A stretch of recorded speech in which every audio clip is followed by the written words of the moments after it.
आप शुरू कीजिए। बोलो श्री प्राणनाथ प्यारे की जय। बोलो श्री सतगुरु महाराज की जय। सर्व सुंदर साथ की जय। प्रणाम जी, सभी सुंदर साथ जी की चरण प्रणाम जी। पार वतन जो सुहागनीता की, नेक कहूँ पहचान। जो कदी भूली वतन तो, जो कदी भूली वतन तो, भी नजर तहाँ निदान। पार वतन जो सुहागनी, आशिक प्यारी पीऊ की, कोई प्रेम कहो विरहिन। आशिक प्यारी पीऊ की, कोई प्रेम कहो विरहिन। ताए कोई दर्दन कहो, ताए कोई दर्दन कहो। ए लक्षण सुहागिन, पार वतन जो सुहागनी। रूह खसम की क्यों रहे आप अपने अंग बिन। रूह खसम की क्यों रहे आप अपने अंग बिन। पर पकड़ी पिया ने अंतर, पर पकड़ी पिया ने अंतर। ना तो रहे ना तन, पार वतन जो सुहागनी ताकी, नेक कहूँ पहचान। जो कदी भूली वतन तो, जो कदी भूली वतन तो, भी नजर तहाँ निदान। पार वतन जो सुहागनी, आकिन ना छोटे सुहागनी। जो परे अनेक विघन, आकिन ना छोटे सुहागनी। जो परे अनेक विघन, प्यारे पियो के कारणे, प्यारे पियो के कारणे। जीव को ना करे जतन, पार वतन जो सुहागनी। और तो आगे अंदर उजली, खिन खिन होत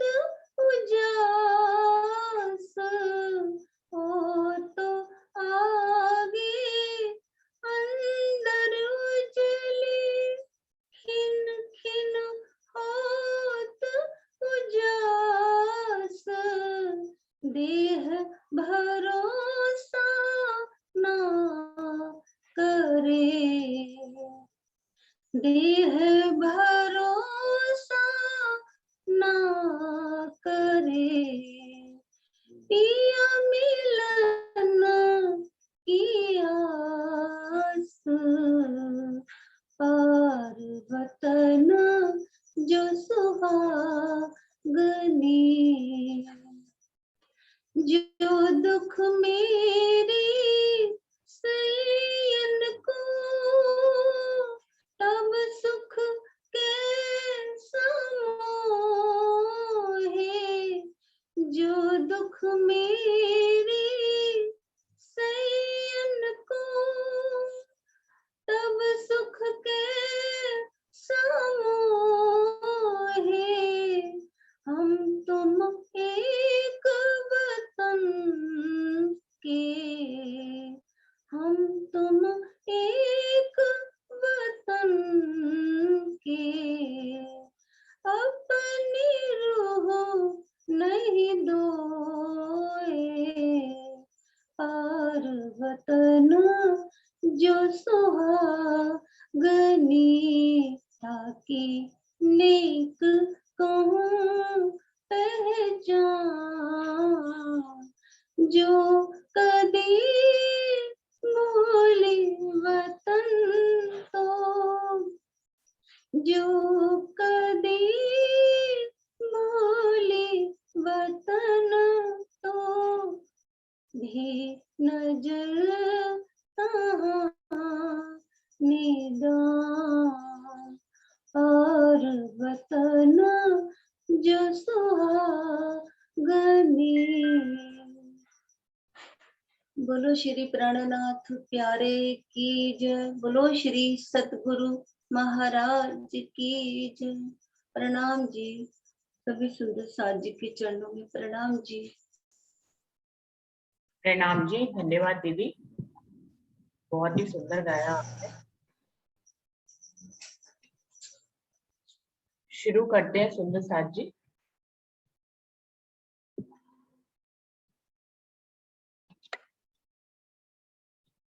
सभी सुंदर साथ जी को प्रेम प्रणाम जी। शुरू करते हैं सुंदर साथ जी। प्रथम लागू दुई चरण को, धनिये न छुड़ाइयो खेत, लाख तली नालेड़िया, मेरे जीव की ही जीवन, इन पाओ तले पड़ी रहूं, धनी नजर खोलो बातून, पलना वालो निरखु नेत्रे, मेरे जीव के ही जीवन, मेरे जीव के ही जीवन। श्री वंदो सतगुरु चरण को, करूं सो प्रेम प्रणाम, अशुभ हरण मंगल करन, धनी श्री देव चंद्र जी नाम। श्री प्राणनाथ निज मूलपति, श्री मेहराज सुनाम, तेज कुंवर श्यामा युगल, जी को पल पल करूं प्रणाम, पिया जी को पल पल करूं प्रणाम। सुंदर साथ जी, प्रेम का चांद में ये 8वां अध्याय चल रहा है, जिसके पेज नंबर 71 पे हम थे, जिसमें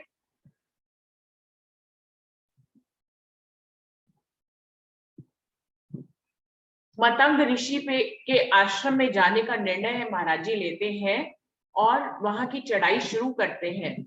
जबकि और सन्यासी जिनसे रास्ता पूछते हैं, वो सोचते हैं कि इतने कमजोर जो है वो मतंग ऋषि के आश्रम तक पहुंचेंगे कैसे, क्योंकि एकदम खड़ी चढ़ाई थी और रास्ते में पूरा जंगल था, जहां पर बहुत से जानवरों का भी डर था। उनका कहना था कि वहां तक कोई भी अभी तक गया है तो वापस नहीं आया है।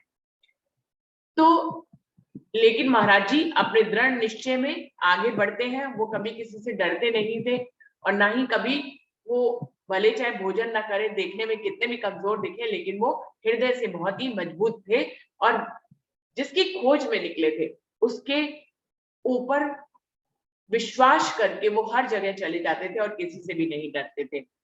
तो पर्वत सीधे खड़ा था, इसलिए उसकी चढ़ाई बहुत ही कठिन थी, यदि दुर्भाग्यवश कोई फिसल गया तो बचना मुश्किल था।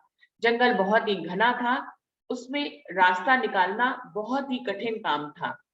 अभी तो रास्ता दिख जाता तो कभी कुछ पता ही नहीं चलता था। 10-10 गज की दूरी पर नए नए मार्ग ढूंढने पड़ रहे थे। उस वन में शेरों और बाघों की भरमार थी। उनकी मांदों के आगे हड्डियों के ढेर लगे हुए थे। कदम कदम पर भय का साम्राज्य था। परमात्मा की कृपा से बहुत भाग्यशाली व्यक्ति ही उस दुर्गम वन को पार कर सकता है, और महाराज जी उनमें से एक थे।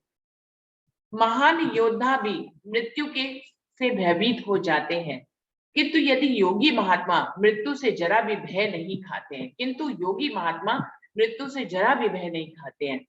उन्हें अपने शरीर की नश्वरता और आत्मा की अमरता का पल पल एहसास रहता है।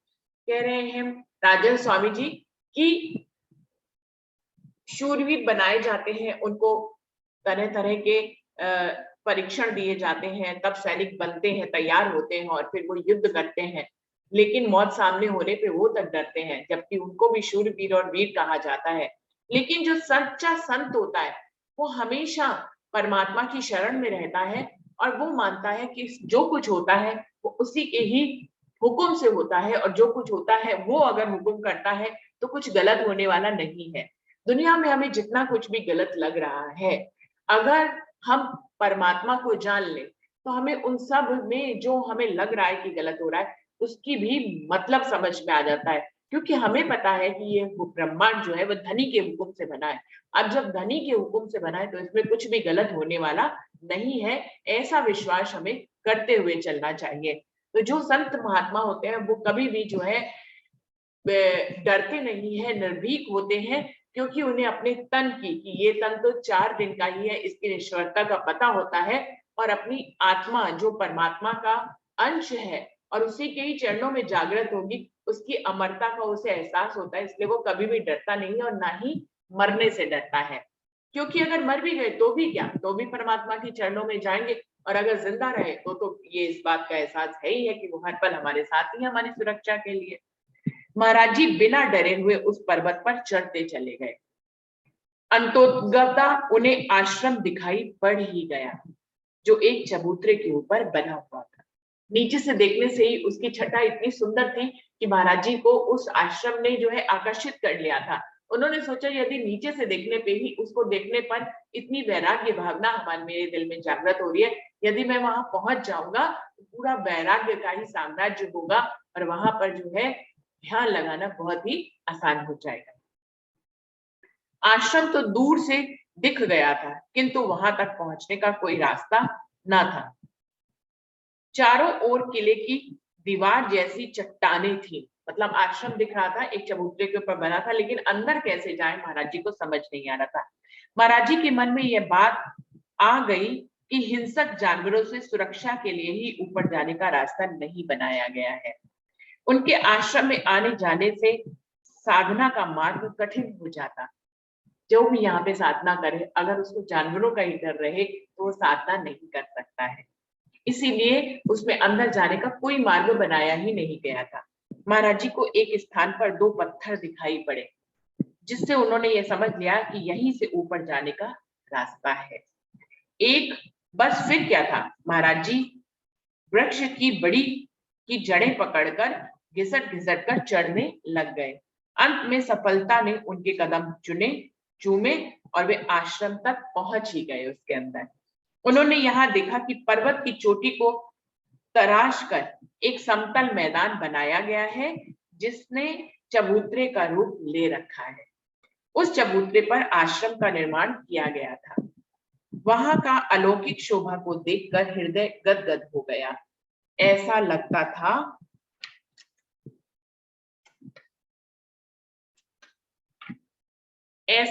था जैसे पृथ्वी पर साक्षात स्वर्ग ही उतर आया हो। इस आश्रम के चारों ओर पर्वत की ऊंची ऊंची चोटियां खड़ी थी, जिन्हें उल्लंघ कर जाना किसी भी हिंसक जीव के लिए संभव नहीं था। ध्यान साधना के लिए इससे श्रेष्ठ और कोई स्थान नहीं है। यहाँ तो विषय सुखों का नामो निशान भी नहीं दिखाई पड़ता है। संसार तो जैसे वहां उस स्थान को छूकर ही नहीं गया था। पूरी तरह से वीरान और वैराग्य वैराग्य की भावना से भरा हुआ वो आश्रम दिखाई दिया महाराज जी को। उस आश्रम की शोभा को देखकर अब भी मन आनंद के सागर में विहार करने लगता है। आश्रम में एक तिनके भर की भी गंदगी नहीं थी, जबकि इतने निर्जन स्थान पे था, फिर भी वहां पर एक तिनके भर की भी गंदगी नहीं थी। ऐसा प्रतीत होता था कि मतंग ऋषि इसमें साक्षात रहते हैं और उन्होंने ही ये सफाई की है। आश्रम के चारों ओर लताओं और झाड़ियों की शोभा किले की दीवालों के समान थी। चारों ओर फलों फूलों और वृक्षों से आश्रम शोभायमान था, इसलिए खाने पीने की कोई कमी नहीं थी, क्योंकि चारों तरफ फल फूल लटक ही रहे थे। इतनी सुंदर शोभा उस आश्रम की थी। चबूतरे के मध्य में एक छोटा सा तालाब था, जिसका जल बहुत ही अधिक स्वच्छ था, तो नहाने का भी पूरा प्रबंध था। उसमें वर्षा का पानी स्वतः ही एकत्रित होता रहता था।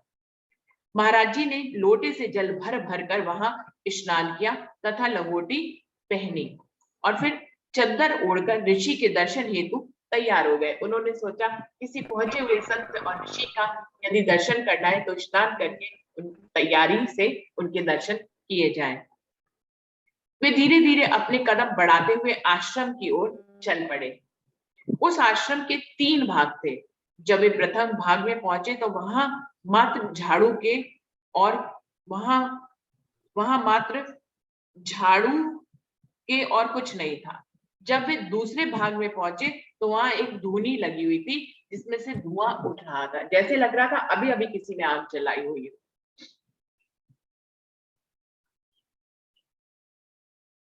वहां पर एक आसन भी लगा हुआ था। महाराज जी समझ गए कि यहाँ पर अवश्य कोई ना कोई महात्मा है। वहां पर दीपक भी था, जिसमें तेल और बाती दोनों ही थे। बाती का मुख काला था, जैसे उसे रात में ही जलाया गया हो। तो वहां पर ऋषि के रहने के पूर्णतः निशान चिन्ह थे। पूरी तरह से सफाई थी, झाड़ू रखी हुई थी, धूनी जल रही थी, दिया की बाती काली थी और आसन भी बिछा हुआ था। जब महाराज जी तीसरे खंड में आए तो उन्हें कोने में थोड़ी सी लकड़ियां पड़ी हुई मिली, लेकिन मतंग ऋषि के दर्शन न हो सके। ये सबसे आश्चर्य की बात थी कि वहां मतंग ऋषि के होने के चिन्ह तो सभी थे, लेकिन मतंग ऋषि कहीं पे भी दिखाई नहीं दे रहे थे। महाराज जी अपने मन में सोचने लगे कि ऋषि कहाँ छिप गए हैं भला? क्या मैं दर्शन का अधिकारी ही नहीं हूँ? निश्चित रूप से वे यहीं पर ही हैं। लगता है कि मुझे अयोग्य समझकर वे अदृश्य हो गए हैं।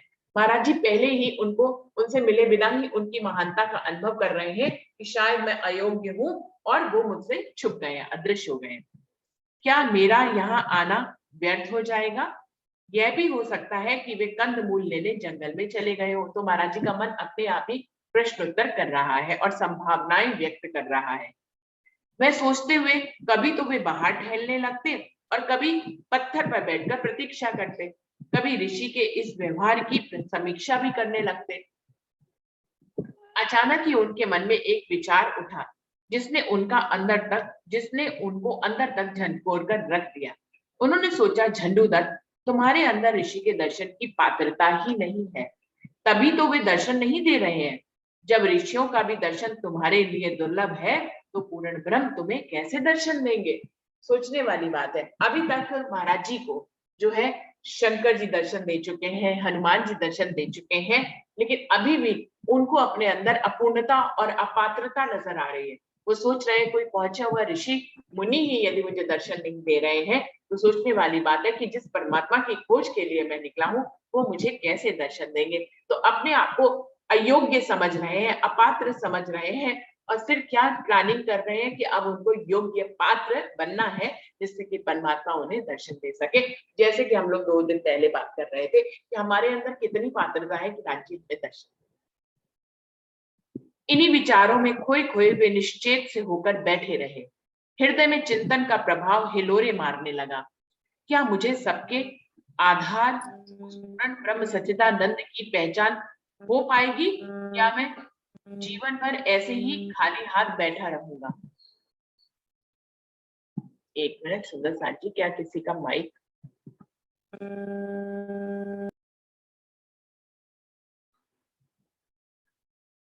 बहुत देर के बाद ही वे इस सकारात्मक और नकारात्मक विचारों से उबर सके। बहुत देर तक तो वो उन ऋषि का इंतजार करते करते इस तरह के विचारों में उलझे रहे।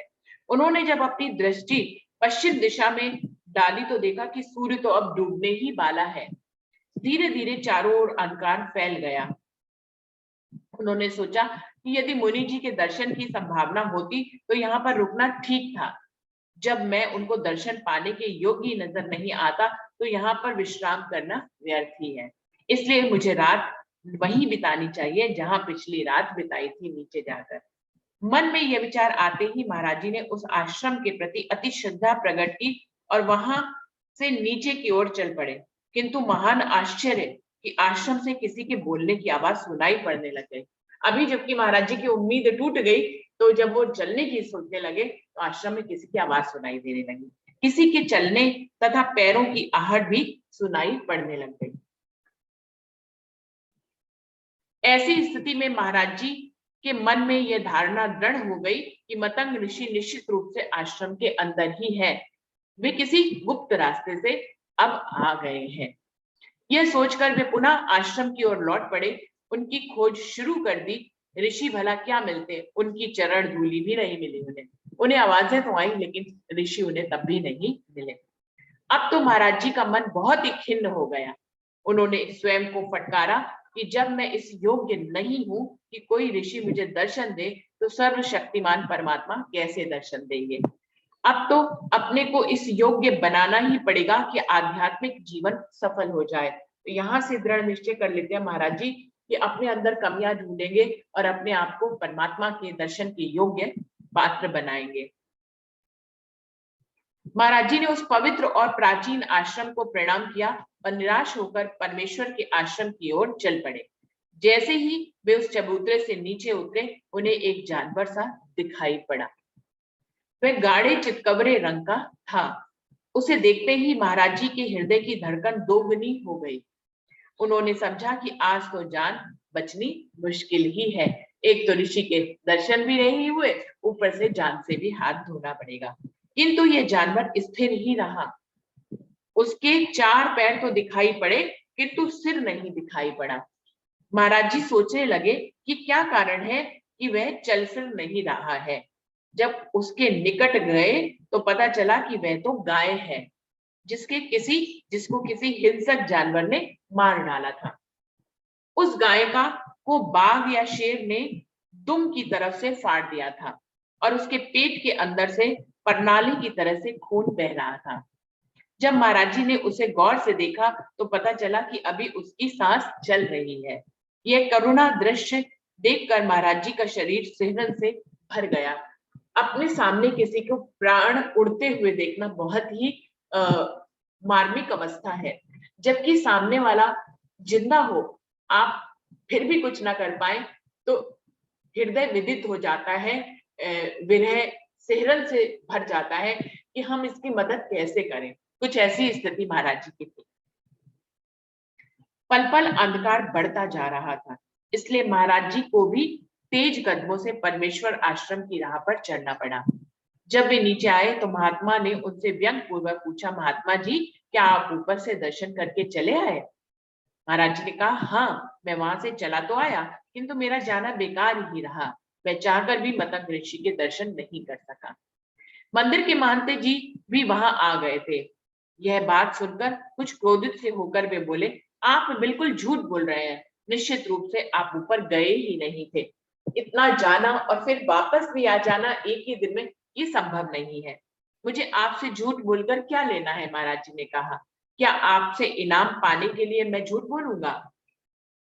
आप मेरे ऊपर विश्वास करें या ना करें, किंतु मैंने जो कुछ भी कहा है वह अक्षरता सत्य है। यदि तुम वहां गए थे तो वहां की कुछ पहचान बताओ। महंत जी ने कहा। तो महाराज जी ने कहा कि आश्रम एक चबूतरे के ऊपर बना हुआ है और वह 3 खंडों में है। चबूतरे के मध्य में छोटा सा तालाब है और रास्ते में चितकबरे रंग का एक गाय को बाघ ने मार डाला है। उसके शरीर से बहुत अधिक खून निकल रहा है। गाय के मरने की बात सुनते ही महंत जी का चेहरा पीला पड़ गया। वे बोले, इस रंग की तो अपनी ही गाय है। यदि आपकी गाय वैसी है तो उसका पता कीजिए, महाराज जी ने कहा है। महंत जी को महाराज जी की बातों पर विश्वास नहीं हुआ।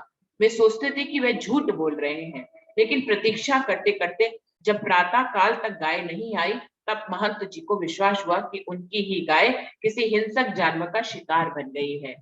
और सचमुच ही महात्मा जी मतंग ऋषि के आश्रम का दर्शन करके ही आए हैं।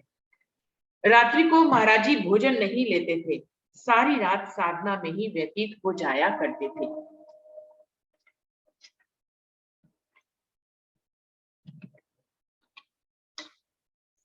एक बार वे हनुमान जी के मंदिर में जा बैठे। कंबल का उन्होंने आसन बिछा लिया तथा चादर ओढ़कर बैठ गए। प्रतिदिन की तरह वे आज भी ध्यान में डूबे हुए थे कि किसी भी तरह से परमात्मा से मिलन हो जाए। अचानक ही आधी रात्रि के पश्चात किसी ने उनका हाथ पकड़कर जोर से फिर से ऐंठ दिया, जैसे हमेशा होता है। जैसे ही महाराज जी की आंखें खुली तो देखा कि चारों ओर उजाला छा गया है। जैसे जैसे उनकी आंखें खुलती गई, वैसे वैसे उजाला बढ़ता गया और अंतिम स्थिति यह थी जैसे कि सूर्य उग गया हो। सामने एक विश्वास आकृति खड़ी थी। वह कहने के लिए साकार थी, लेकिन उसको छुआ नहीं जा सकता था। कुछ निराकार टाइप की आकृति तो थी, लेकिन उसको टच नहीं कर सकते थे। अब तक तो दिव्य पुरुष महाराज जी का हाथ मरोड़ कर सचेत किया करते थे। उन्होंने ही उनसे कहा, देखो ये हनुमान जी हैं, जो बल पराक्रम के देने वाले हैं। इनको सादर प्रणाम करो और अपने दिल में बसा लो। वे तुम्हें समय समय पर सहायता किया करेंगे। क्या करें? क्षमा करें। महाराज जी ने कहा, क्षमा करें, मैं ऐसा नहीं कर सकता। कहकर महाराज जी ने अपना मुख नीचे कर लिया और बैठ गए। दिव्य पुरुष ने महाराज जी की बाह को झटक कर कहा, तुम्हारे सामने साक्षात हनुमान जी खड़े हैं और तुम इनको प्रणाम तक नहीं कर रहे हो। ये बहुत बुरी बात है। तुम्हारा यह कार्य शिष्टाचार के विपरीत है। हनुमान जी हैं तो होने दीजिए, महाराज जी ने कहा है। मुझे इनसे क्या मतलब है? मुझे शांति से बैठे रहने दीजिए। मेरा ऐसा कौन सा काम अटक रहा है कि मैं इनसे सहायता लूं? मैं तो फक्कड़ आदमी हूँ, परमात्मा की खोज में आगे बढ़ रहा हूँ, मुझे किसी की सहायता की जरूरत ही नहीं है। इतने तो देवता हैं, मैं किसको किसको प्रणाम करता फिरूं, और जो मेरा प्रियतम परमात्मा होगा केवल मैं उसको ही प्रणाम करूंगा। कृपया मुझे तंग ना करें और मेरे ध्यान में बाधा ना डालें। उन्होंने कहा, मैं तो सिर्फ अपने प्रियतम परमात्मा की खोज कर रहा हूँ, मुझे किसी भी देवी देवता को प्रणाम नहीं करना है। महाराज जी के इन शब्दों को सुनकर दिव्य पुरुष कुछ संकुचित से हो गए। फिर कानों में फुसफुसा कर बोले, मेरा कहना मान जाओ, वे तुम्हारे बड़े ही काम आएंगे। इन्हें तुम अपने हृदय में बसा लो।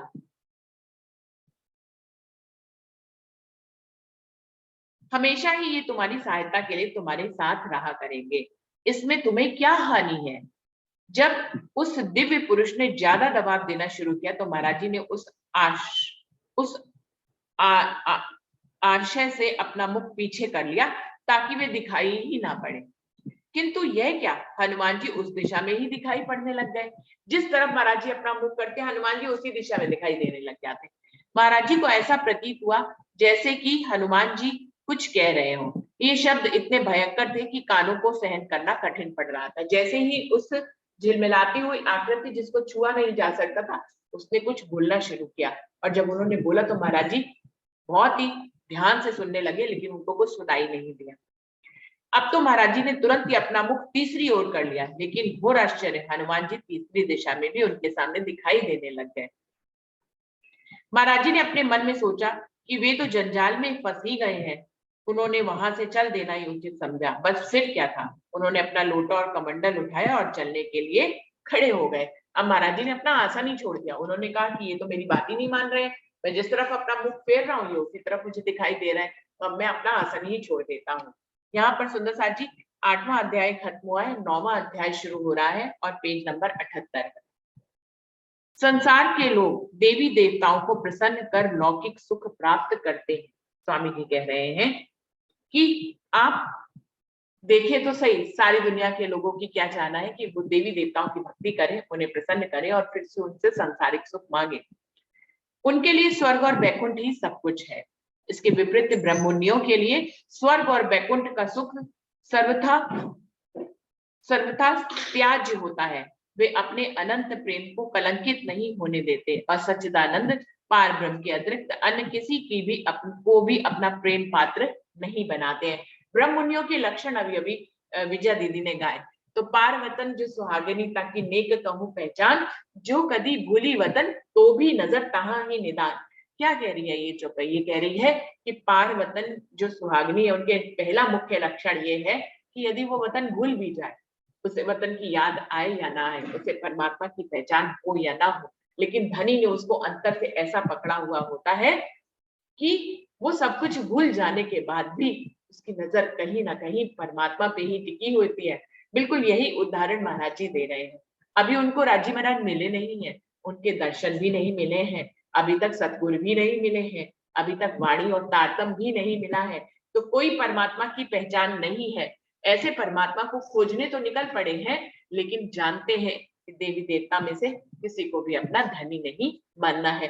तो परमात्मा की पहचान ना होते हुए भी देवी देवताओं को अपना पति नहीं मान रहे। महाराज जी अपने आसन से उठकर चल दिए और बुदबुदाते जा रहे थे। भाई, मैं रात भर यहाँ रुकना चाह रहा था, लेकिन यहाँ मुझे रुकने नहीं दोगे लगता है। आपके मंदिर में मैं ठहर क्या गया, मेरी रात काटनी मुश्किल कर दिया आपने। हनुमान जी के ही मंदिर में रुके थे और हनुमान जी ही उन्हें दर्शन देकर उनके अंदर आना चाह रहे थे। ये कहते हुए जैसे ही मठ के द्वार पर आए, वहां भी हनुमान जी को खड़े हुए ही देखा। उस समय उस दिव्य पुरुष ने पुनः कहा, ये वही तो हनुमान है जिन्होंने श्री रामचंद्र जी की कठिनाइयों को दूर किया था। तुम भयानक जंगलों में अकेले ही घूमा करते हो, ऐसे समय में ये तुम्हारी सहायता करेंगे, रक्षा करेंगे और हर प्रकार से सुख भी देंगे। इनको अपनाने में तुम्हें क्या आपत्ति है? उससे जिसने बाह मरोड़ी थी वो हनुमान जी के बारे में ऐसा कहने लग गए। महाराज जी ने देखा कि हनुमान जी तो रास्ता छोड़ने का नाम ही नहीं ले रहे हैं, तो वे बुरी तरह सोच में पड़ गए। उन्होंने अपने मन में विचार किया कि आज मैं इनके जाल में फंस तो गया ही हूँ, लेकिन इस दिव्य पुरुष में कभी भी मेरा कुछ बुरा नहीं सोचा है। इनकी कृपा से मुझे 2 बार शिव जी के भी दर्शन हुए हैं, इसलिए इनके गहन आग्रह को ठुकराना उचित नहीं है। पहले तो ठुकराए, लेकिन बाद में उन्होंने सोचा कि इन्होंने मेरे साथ बुरा ही क्या किया है। जिन्होंने बाह मरोड़ी थी उनके बारे में महाराज जी बात कर रहे हैं कि पहले तो बाह मरोड़ के 2 बार शंकर जी के दर्शन कराए और अब बाह मरोड़ के हनुमान जी के दर्शन करा रहे हैं, तो इन्होंने मेरा भला ही चाहा है, कभी कुछ बुरा तो किया ही नहीं है। अब मुझे यह बात कह देनी चाहिए कि हनुमान जी मेरे अंदर आ जाए। यह विचार कर महाराज जी ने कह दिया कि यदि आप इसी में प्रसन्न है तो मेरे अंदर आ जाइए। यह कहते ही हनुमान जी की आकृति ओझल हो गई और महाराज जी को ऐसा प्रतीत हुआ कि जैसे कोई उनके शरीर में प्रवेश कर रहा हो। तो सुंदर साथ जी देखें, देवी देवता भी आपकी आज्ञा के बिना आपके अंदर नहीं आ सकते हैं। ऐसे कोई भी हमारे अंदर विद्यमान नहीं हो सकता जब तक हमारी मर्जी शामिल ना हो, और वो भी परमधाम की ब्रह्म सृष्टि जब तक आज्ञा न दे, हनुमान जी कैसे उनके अंदर जा सकते हैं। बिल्कुल वैसे ही अभी महाराज जी ने जब आज्ञा की तब हनुमान जी की आकृति ओझल हो गई और उनके अंदर जो है प्रवेश कर गई। महाराज जी ने महसूस किया कि जैसे कोई उनके अंदर प्रवेश कर रहा है। थोड़ी ही देर में महाराज जी को अपने शरीर में बहुत ही अधिक शक्ति का आभास हुआ। हनुमान जी तो उनको कहते ही पवन पुत्र हनुमान है, वो तो आकाश मार्ग से ही सब जगह चलते हैं और शक्ति में तो वो अनंत ही है। तो जैसे ही वो उनके अंदर प्रवेश किया, महाराज जी को एकदम शक्ति का अनुभव हुआ। अब उनकी चाल में तेजी आ गई, शरीर में भय और थकान के नाम मात्र भी नहीं रह गया। वे बड़े बड़े भयानक वनों और पर्वतों में विचरण करने लग गए। अब उनका रास्ता सुगम हो गया। हनुमान जी की कृपा से वो पूरे जंगल पार कर जाते थे अकेले ही और बड़ी तेजी से, और थकते तो बिल्कुल थे ही नहीं। महाराज जी वहां से चलकर शिव काशी, विष्णु काशी और रंगनाथ जी पहुंच गए। तत्पश्चात रामेश्वर पहुंचे। उसके पश्चात कई और जंगलों से गुजरते हुए वे मुंबई पहुंचे। वहां भुवनेश्वर में उन्होंने 2 माह तक निवास किया। तत्पश्चात वे गुजरात में द्वारिका आए। द्वारिका से गोधरा, दाहोद और रतलाम भी गए। वहां से उज्जैन गए और उज्जैन से चलकर राजस्थान में अजमेर में पहुंचे। वहां से प्रसिद्ध तीर्थ पुष्कर आए और यहाँ स्नान कर वे सकुशल अपनी जन्मभूमि जड़ोदा पांडा वापस आ गए। मात्र 19 वर्ष की अवस्था में महाराज जी ने घर त्याग कर निकले थे। अब वे घर आए तो उनकी उम्र 21 वर्ष की हो गई थी। 19 वर्ष के गए थे और 21 वर्ष के वापस आए। 19 से 20, 21 मतलब 2 वर्ष के बाद वो वापस आ गए। उनके हृदय में प्रियतम परमात्मा से मिलने की जो विरह वेदना थी, उसका एहसास किसी को भी नहीं था। सभी ने उन्हें पूर्व वाला झंडूदत्त ही समझा और किसी के भी मन में उनके लिए आदर सम्मान जैसी बात नहीं थी।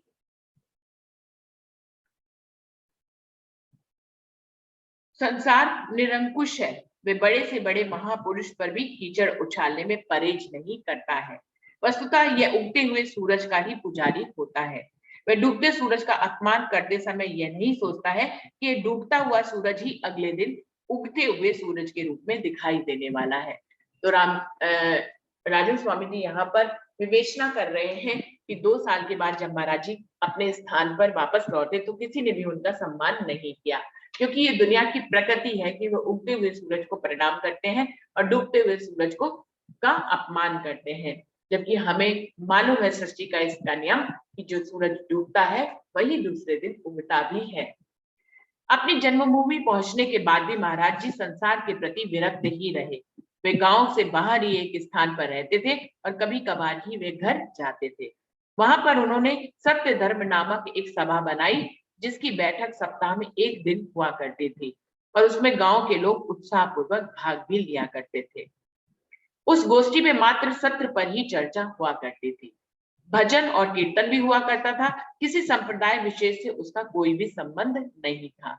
महाराज जी हमेशा ही अपने आध्यात्मिक चिंतन में लगे रहते थे, जिससे प्रभावित होकर काफी लोग उनके प्रति आदर सम्मान का भाव रखने लगे। फिर से उनका सम्मान शुरू हुआ।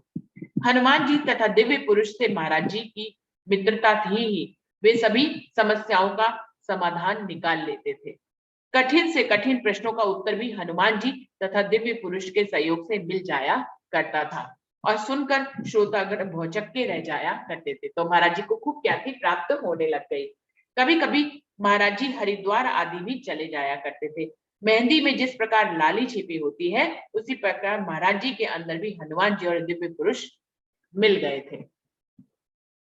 तो सुंदर साथ जी ये पेज नंबर है 80 और आगे बढ़ते हैं, लेकिन समय यहीं पे समाप्त हो रहा है, इसलिए प्रणाम कर लेते हैं और फिर आगे बढ़ते हैं।